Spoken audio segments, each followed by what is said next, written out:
बोलिए चौथ माता की जय। प्लीज़ मेरे चैनल को सब्सक्राइब ज़रूर से कीजिएगा। हिंदू धर्म में करवा चौथ व्रत का काफ़ी महत्व है। इस व्रत को महिलाएं अपने पति की लंबी उम्र की कामना करके रखती हैं। व्रत में कथा पढ़ने भी बेहद ज़रूरी है। इसके बिना व्रत अधूरा माना जाता है। आइए सुनते हैं करवा चौथ व्रत कथा। एक साहूकार था, उसके 7 बेटे थे और एक बेटी थी। वह सातों भाइयों की प्यारी बहन थी। एक साथ ही बैठकर वह खाना खाते थे। एक दिन कार्तिक की चौथ आई तो उसकी बहन ने करवा चौथ का व्रत रखा। सारे भाई भोजन करने आए और अपनी बहन से बोले, आ बहन तू भी खाना खा ले। उनकी माँ बोली, आज यह खाना नहीं खाएगी, इसका करवा चौथ का व्रत है। चांद निकलेगा तभी यह खाना खाएगी। तो उसके भाइयों ने छल कपट से जंगल में आग जलाकर छलनी में से चांद दिखा दिया। तो वह अपनी भाभियों से बोली, चलो भाभी चांद निकल आया है, अर्घ दे लो। तो उसकी भाभियां बोली, यह तो तेरा चांद निकला है, हमारा तो रात को निकलेगा। यह सुनकर भाइयों के कहने से उसने चांद को अर्घ दे दिया। खाना खाने बैठ गई। पहला टुकड़ा तोड़ा, बाल निकला। दूसरा टुकड़ा तोड़ा तो छींक मारी। तीसरा टुकड़ा तोड़ने के लिए जैसे ही बैठी, राजा के घर से बुलावा आ गया कि राजा का लड़का बीमार है, जल्दी से भेजो। माँ ने लड़की के पहनने के लिए 3 बार संदूक खोला। तीनों बार सफ़ेद रंग की ही साड़ी निकली।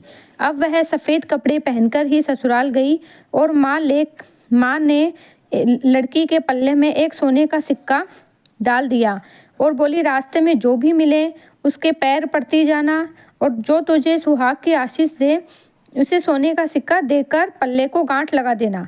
अब उसे रास्ते में जो भी कोई मिला वह सबके पैर पड़ती जाती, किसी ने भी सुहाग का आशीष नहीं दी। अब वह ससुराल में आई तो दरवाजे पर छोटी ननद खड़ी थी।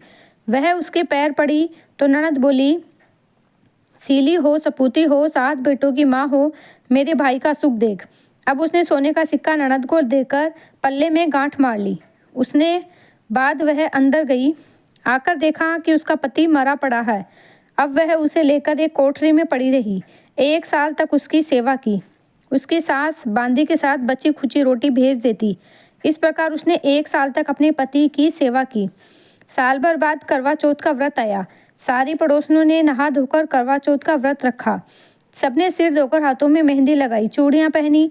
वह सब कुछ देखती रही। एक पड़ोसन ने कहा, तू भी करवा चौथ का व्रत रख ले। तब वह बोली, मैं कैसे रख सकती हूँ? तो वह बोली, चौथ माता की कृपा से सब ठीक हो जाएगा। उसके कहने से उसने भी व्रत रख लिया। थोड़ी देर बाद करवा बेचने वाली आई। करवा ले लो, करवा ले लो, भाइयों की प्यारी करवा ले, एक करवे वाली मुझे भी करवा दे जा। वह कहने लगी, मेरी दूसरी बहन आएगी, वह तुझे करवा देगी। इस तरह 5 बहनें आकर चली गई, पर किसी ने भी करवा नहीं दिया। फिर छठी बहन आई तो वह बोली कि मेरी 7वीं बहन आएगी, वो तुझे करवा देगी। बस तू रास्ते में कांटे बिखेर कर रख देना। जब भी खूब चिल्लाते हुए आएगी तो उसके पैरों में कांटे चुभ जाएंगे। अब तू सुई लेकर बैठ जाना और उसके पैर पकड़कर छोड़ना मत और उसके पैर से कांटा निकाल देना, तो वह तुझे आशीर्वाद देगी। भाई जियो, साईं जियो। जब वह तुम्हें आशीर्वाद देगी तो तुम उससे करवा मांग लेना, तब वह तुझे करवा देकर जाएगी। फिर तू उजमन करना, जिससे तेरा पति ठीक हो जाएगा। अब उसने वैसे ही किया। सारे रास्ते में कांटे बिछा दिए। जब करवे वाली करवा लेकर आई तो उसके पैरों में कांटे चुभ गए। उसके बाद उसे करवा वाली के पैर पकड़कर कांटा निकाल दिया तो उसने आशीर्वाद दिया। तब वह बोली, तूने मुझे आशीर्वाद दिया है तो करवे भी देकर जा। तो वह बोली, तूने मुझे ठग लिया। यह कहकर उसे करवा दे दिया। अब वह करवा लेकर उसने उजमन की तैयारी करी, व्रत रखा। राजा का लड़का भी ठीक हो गया और बोला, मैं बहुत सोया हूँ। तब वह बोली, सोए नहीं, मुझे 12 महीने हो गए आपकी सेवा करते करते। फिर उसने चौथ माता का उजमन अच्छे से किया। अब उसने चौथ माता की कहानी सुनी। अब वह दोनों चौपड़ पासा खेलने लग गए। इतने में उसकी बांदी तेल की पल्ली और गुड़ की डली लेकर आ गई। दोनों को खेलते देखकर सासू के पास जाकर बोली, महलों में खूब रौनक है, बहू चौपड़ पासा खेल रही है।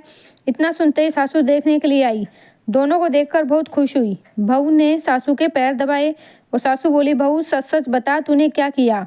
उसने सारा हाल अपनी सासू को बताया तो राजा ने सारे शहर में ढिंढोरा पिटवाया कि अपने पति की सुरक्षा के लिए सभी बहनें करवा चौथ का व्रत रखें। पहले करवे को अपने पीहर में जाकर उज्जैन करें। हे चौथ माता, जैसे राजा के लड़के को जीवन दान दिया वैसे सब किसी को देना। कहानी सुनते समय कटोरी में चावल ले, चांद को रख देते समय ऐसा 7 बार बोले। जय हो चौथ माता की।